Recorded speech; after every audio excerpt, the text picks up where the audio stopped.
Hey everyone, welcome to Locked On Lakers for Thursday. Brian Kamenetsky, Andy Kamenetsky. Does Austin Reaves deserve more love for most improved player? It's next.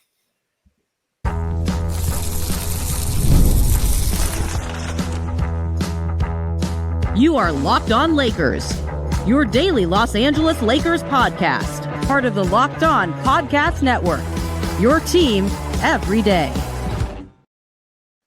Thanks to everybody for making Locked On Lakers first listen of every day, Monday through Friday, no matter how or where you get your podcasts. This one's always free, never behind a paywall, and Locked On Lakers on YouTube is where you can go hang out with over 34,000 subscribers to the channel. One of many ways, Andy, to get Locked On Lakers. You can do it on YouTube. You can do it on Spotify. You can do it on Apple Podcasts. You know, there's just a lot of ways to get this done. We do want to let people know before we dig into the Austin Reaves thing and all that today's episode is brought to you by FanDuel. Right now, new customers can get $200 in bonus bets when your first $5 bet wins. So this was a topic of conversation, Andy, that JJ Redick commented on that is getting a little traction around NBA Twitter sphere or whatever. So we will definitely get deep into this. But I mean, the real headline is there's a big game going on tonight. Lakers took care of business against Houston on Monday, but that was only one of two really big games this week. The other coming tonight at home against the Warriors with tons of implications. Putting aside the whole LeBron v. Steph of it all, and you never know how many more games these two are going to be up against each other with real stakes. So enjoy it while you can, because it really has been like a truly classic, awesome rivalry between two of the all-time greats. Yep. For this game in particular, if the Lakers win, they're going to end up with a 3-game lead over the Warriors, and the tiebreaker, which makes it so with 6 games left for both teams, the Lakers will be 47-29, Warriors 44-32. Again, if the Lakers win, it makes it damn near impossible for them to fall below 4. It's not literally impossible, but you and I were doing a little bit of back of the cocktail napkin math, and I believe if the Lakers go 1-5 with the tiebreaker, they will still keep the 4 seed. It would essentially require them to go 0-6 and the Warriors to go 6-0. Yeah, I mean the Lakers have tiebreaker advantages over basically everybody. You know, the whether you're talking about the Nuggets because of the conference record. If things kind of go as expected, and the Lakers don't completely collapse, Memphis tiebreaker plus the Grizzlies are really sliding. Minnesota, the Lakers just have these advantages over really every team that they need to have them against, and that plays a huge factor in all of this. And to be able to put yourself in a position, Andy, where like you said, not locked up, but you got the Pelicans on Saturday, like that's Friday. I'm sorry, thinking back to back. It's that's a winnable game. Well, it's also too if the Lakers win tonight, it becomes a game where you have a little more of a luxury to say give Rui the night off on the second end of a back-to-back, or anybody else that maybe could immediately use a bit of tune-up rest, especially with Sunday's game being a matinee, 12:30 local time. Like,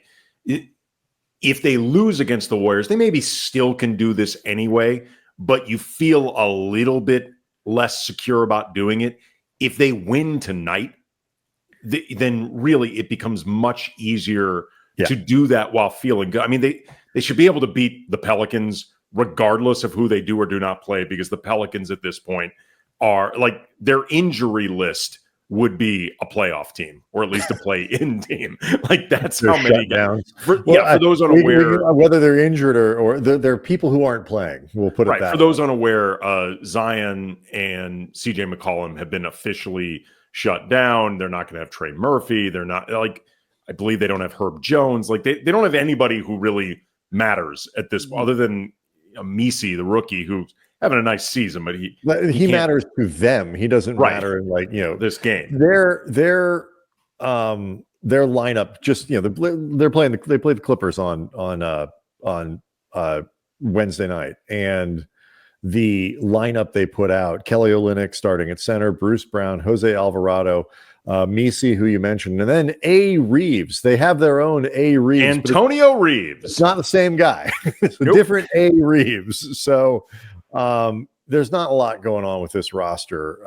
And the Lakers, like you say, ought to be able to take care of business there. Lakers got a little bit of a break, too, on Wednesday in that Denver, following that epic game against Minnesota on Tuesday, the double overtime 60-point triple-double for Nikola Jokic, sat literally everybody against the Spurs. 60-point triple-double by Jokic in a loss. In a loss where Russell Westbrook we talked about LeBron after last week's loss against Chicago, maybe the worst 10 consecutive seconds of LeBron's career, and Russell Westbrook said, "Hold my beer," because my God, did Russ melt Except down. that sort of thing does and I don't mean this as a slam. Like Russ periodically has these moments of just strange. I mean, he put up big numbers in Wednesday's game and tried to steal that one for Denver, and it didn't work. But like this gives the Lakers the inside track to a 3 seed now. It's not, you talk about locking up the 4 with a win against the Warriors Thursday night. They really also have a chance now to push their way to a 3 because, again, they own the tiebreaker over Denver, and the way the standings are laid out, the Lakers are currently the 3 seed. They have a game in hand in the loss column, which is really where you want to be looking. And so if you're tied with Denver, you're ahead of them. If you're a game ahead of Denver, you're really 2 games ahead of them. To be able to kind of keep that inside track for the 3 seed would be great. And it gives the Lakers a nice, we talked about this, I think, earlier in the week, I forget which day. It's kind of nice to have that incentive structure to keep playing and not mess around with, what about the 5 seed? Is the 4 seed better? Like we did every advantage you get, just win games, keep winning games, because the higher you finish, the better. That's it. There is no scenario where moving down helps the Lakers at all. No, none. The one thing that actually is not the one thing you mentioned, about 8 things already that are interesting. Another interesting thing about this, though, is particularly, again, if the Lakers win, it pushes Golden State down closer to a place where the Lakers could see them in the first round. Again, Lakers win, they are gaining ground on that 3 seed and pushes Golden State down into a virtual tie with Minnesota and Memphis. And that, people say with politics, the whole your side's winning, you see the early returns, stop the counts. That's what Adam Silver would do. The minute the Lakers are in 3rd and Golden State is in 6th, he's canceling the rest of all of this stuff, and you've got your first round playoff matchup ready to go. These guys are locked in. That would be just the dream scenario for the NBA, and really I think for fans, because you mentioned it. I realize, all the other implications and this and that, and we follow, but one more Steph versus LeBron in the postseason. It's not. I realize they're not at their peak. I realize all these things, but both still playing pretty well. They're both pretty good, playing pretty well, and they both tend to rise to the occasion. And they both I'll take that. Give me that. I think the Lakers would win, but also I'll take that. You know what, too? You know what? They would take it. The 2 of them, I think. Oh, absolutely. Would take it. Not even thinking about advantage in terms of this opponent versus this opponent, X's and O's, who we might match. I'm just saying, in terms of, would the 2 of them love one more crack at each other in the playoffs? Because again, you don't know, you cannot take for granted how many more big stakes games these guys will have against each other. Like the Christmas Day game, that's a lot of fun, but it's too early in the season for real stakes. This game tonight, Thursday, has stakes. Playoffs have stakes. You don't know how many more times you're going to get, and I guarantee they are aware of it. Yeah. They consider it special. They would love another shot at each other. And it's just, the sports arguments, to say the least, get really stupid. And we, we argue about, I mean the royal industry, argue about the dumbest stuff for no reason at all. And it often comes at the expense of being reminded of the greatness of players like Steph and LeBron, because you get numb to it. I would encourage people not to be numb on Thursday and then cross your fingers and hope you get that in the first round. Austin Reaves, most improved player. Talk about it next.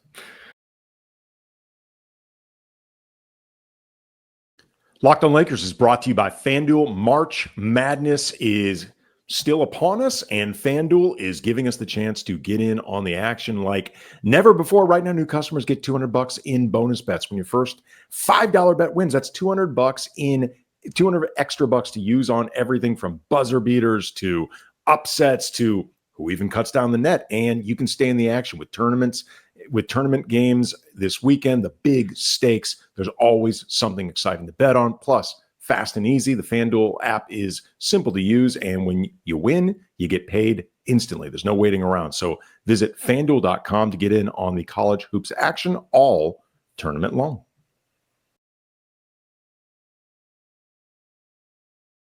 So JJ Redick was asked, Andy, at practice Wednesday about most improved player award, and specifically Austin Reaves, who, I got to be honest with you, if you had asked me who's the most improved player on the Lakers this year, I would have been like, my initial reflex would have been, oh, Jackson Hayes. Like, he's really kind of like, but the reality of it is that Austin Reaves, particularly if you look at what he's done in, the sort of post All-Star break second half of the season, has made a harder leap with far more responsibility and stuff on his plate.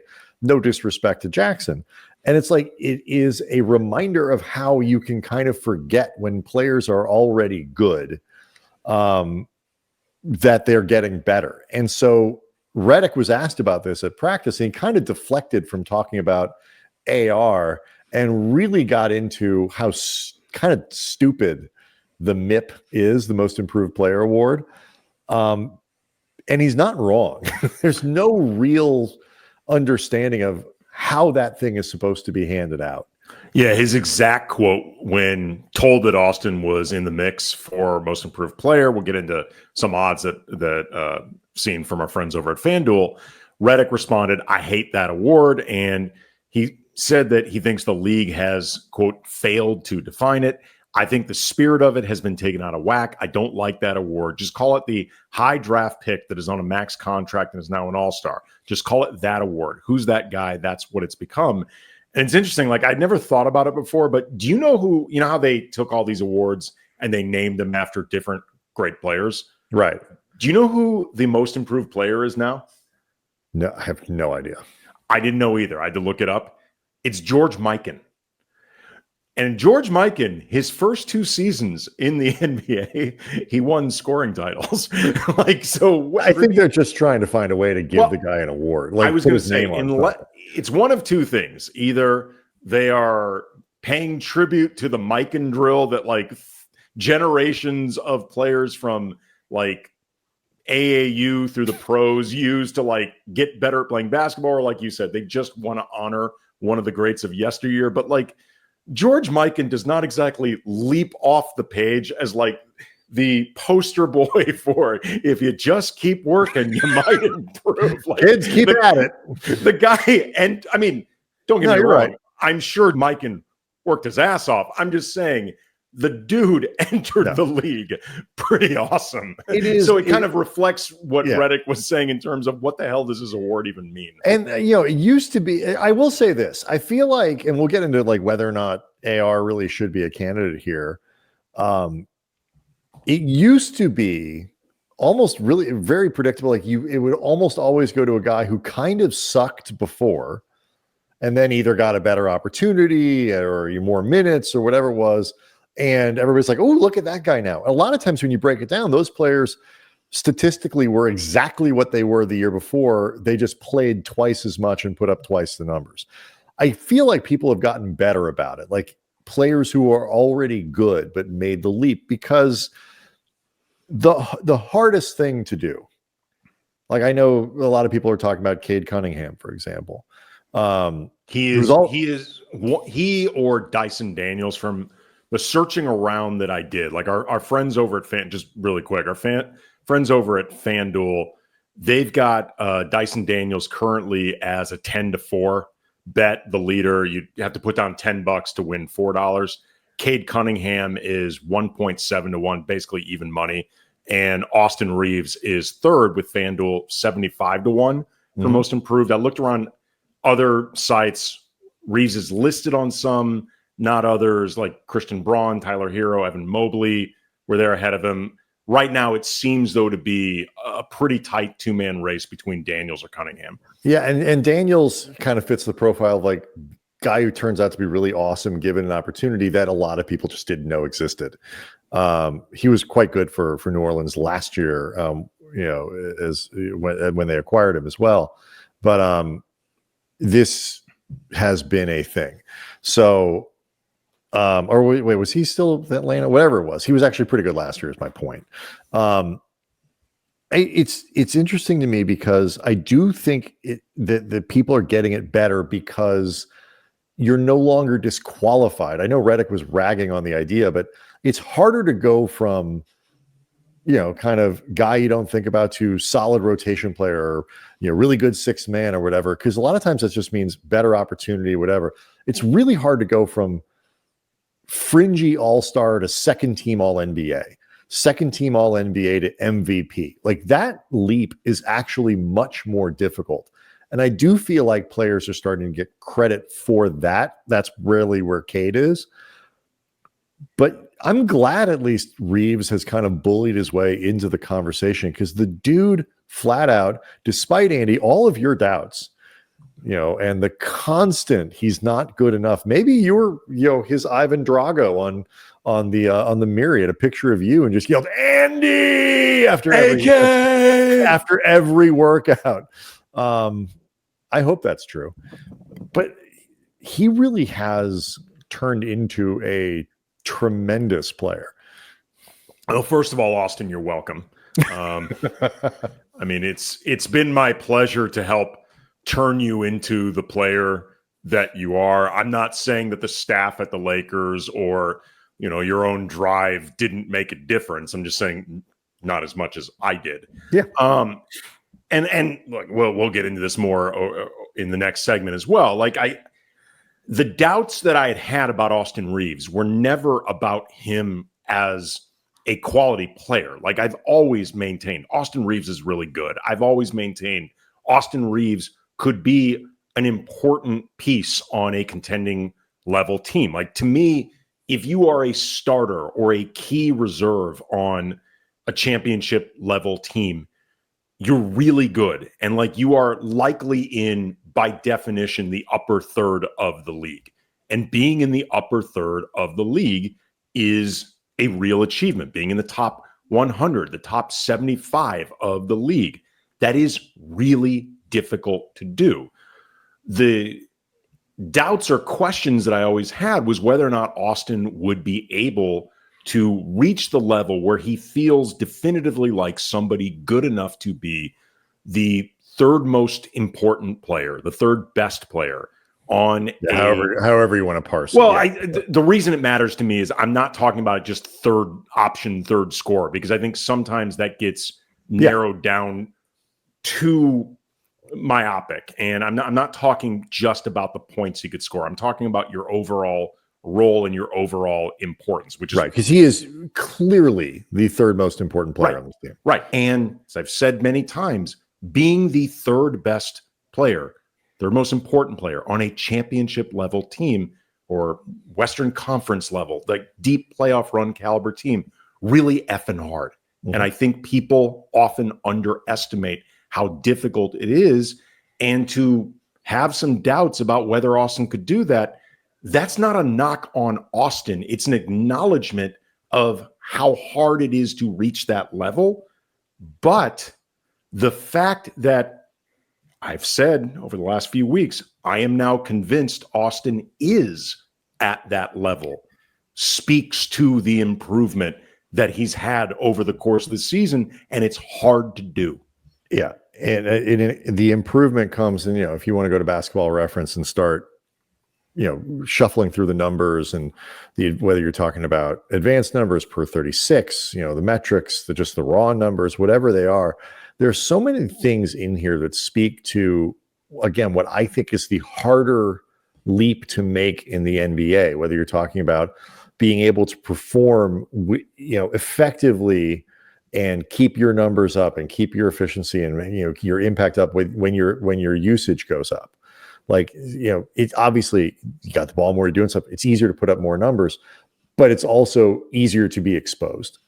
And I think that's something. I think the biggest thing is the jump between, isn't it awesome when Austin plays well? Or like, and not just like has a good game, but like, ooh, look at that stat line, to the expectation every night that Austin's going to play well. Because that's where he is. Like, the Lakers show up and their template to win really is a big three. And obviously LeBron and Luka are like a little further up on the ladder than Reaves is, but there's an expectation every night that Reaves is going to go out and contribute in multiple ways to the Lakers winning. And when he doesn't, it sticks out and it severely damages the team's ability to win. And being one of those guys, to go from a role guy where you're expected to play well, 3 out of 5, 2.5 out of 5, whatever, it's pretty good for most role players. So look at that. To a guy who's expected to do it on 4 out of 5 nights, 8 out of 10 games, whatever it is. That's really hard. So I'm curious to see if you'd vote for him. If the Lakers, where they are in the standings, should make a difference. It seems to make a difference for so many other awards. He's also not the only Laker who might win something. Get to it next. Locked on Lakers is brought to you by 5-Hour Energy Drink, daylight savings.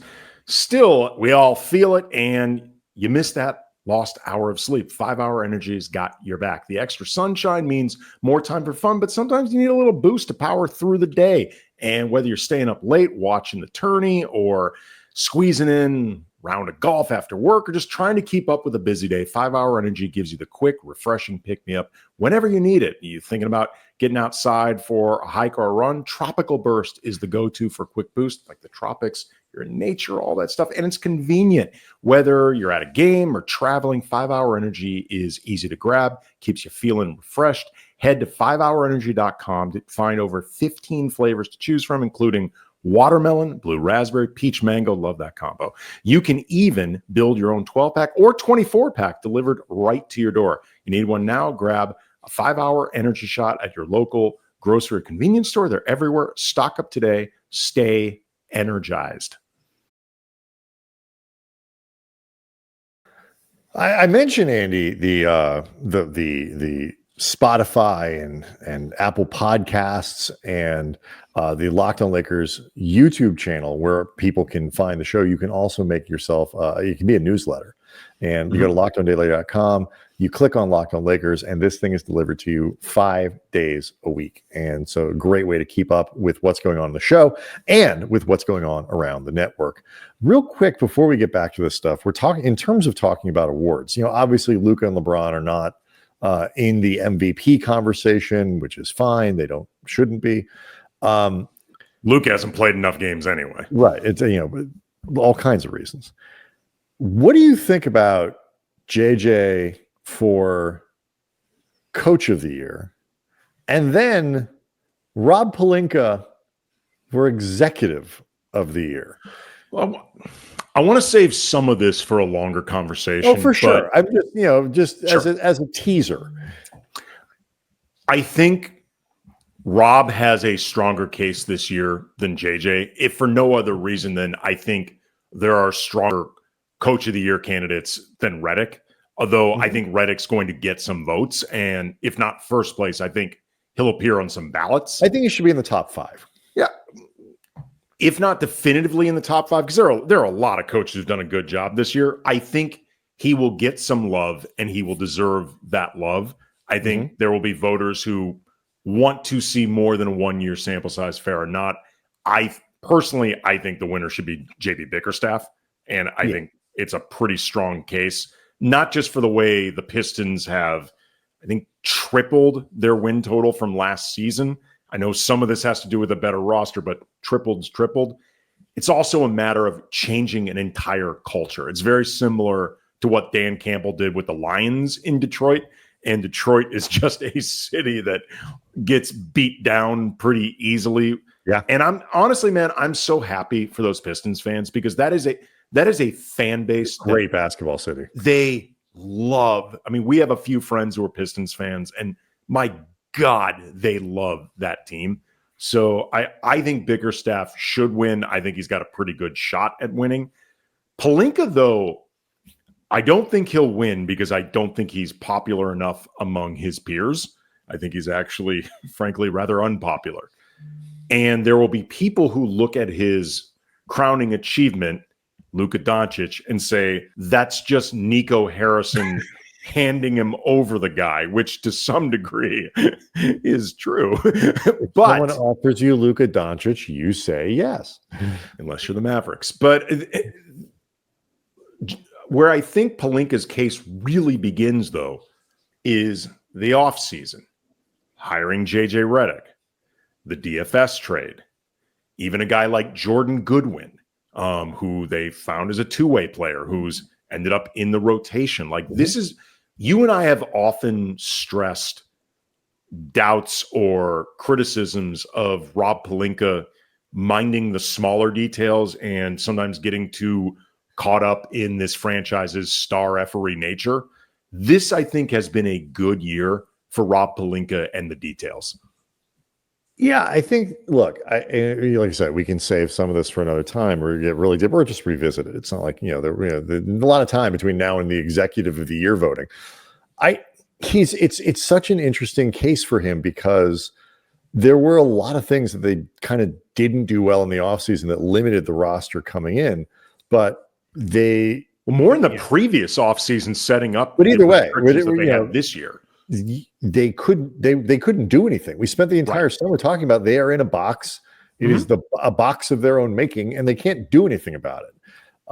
Over the course of the year, they got a little bit of a break in that Jackson Hayes really has played quite well.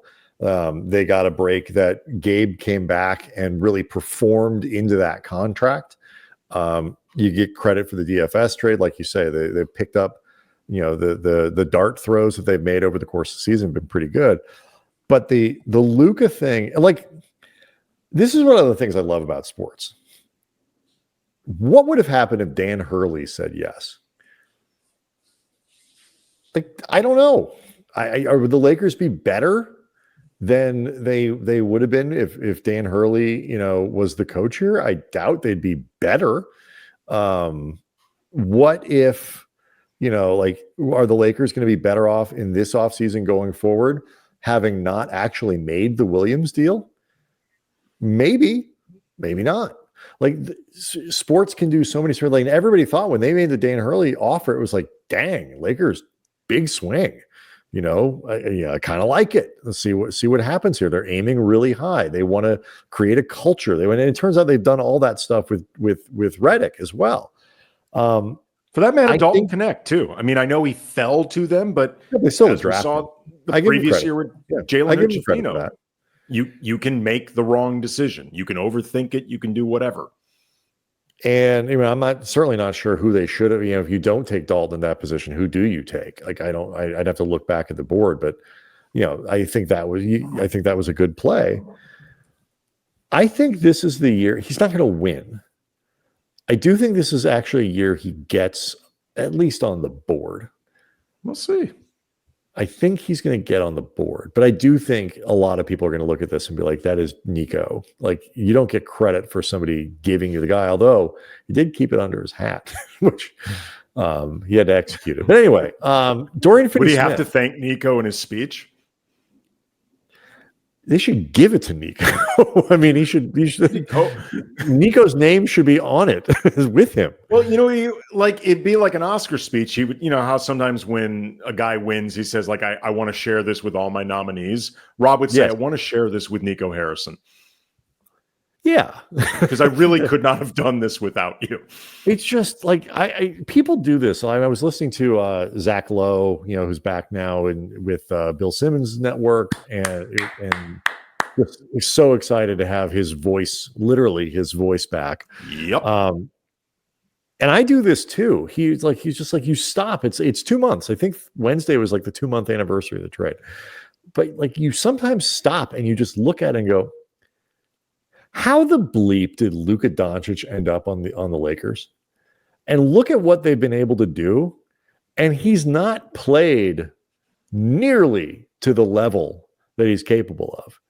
And yet this is how the guy is sort of cosmically good. He can be struggling by his standards, or a little below and adjusting and still coming back from injury. And I don't think he's ever been able to get himself into shape completely this year because he got hurt. And then in the offseason, he was playing internationally. And it just, after going to the final, like all of it,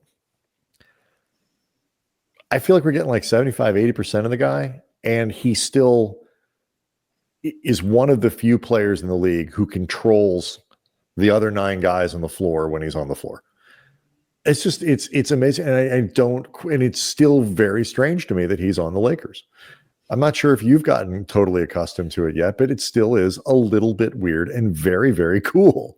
It is. I have zero complaints so far. Yeah. Shout out, by the way, to Anthony Davis, who had a game winner on. Yes, he did. Yeah. I really want to see the Mavericks get in. So I'm rooting for AD. And shout outs, by the way, in case we don't have time to get into a full discussion of it, but Dorian Finney-Smith is among the finalists, among 6 finalists for the Sportsmanship Award, which I think reflects like one of the great things about DFS. He's like an absolute dog on the court and just relentless, and he will talk constantly with his teammates. And, every now and then you can get a rise out of him, but what he doesn't do is yap in the ref's ears just constantly all game. It's like the best type of hyper-competitive, talkative dog.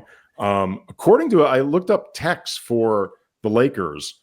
Assuming this site is right, it's from something called teamrankings.com. It's surprisingly difficult to track down technical foul counts. Luka has the most, not surprisingly, on the Lakers with 11, and that's with having missed like 30 games. Austin is next with 6.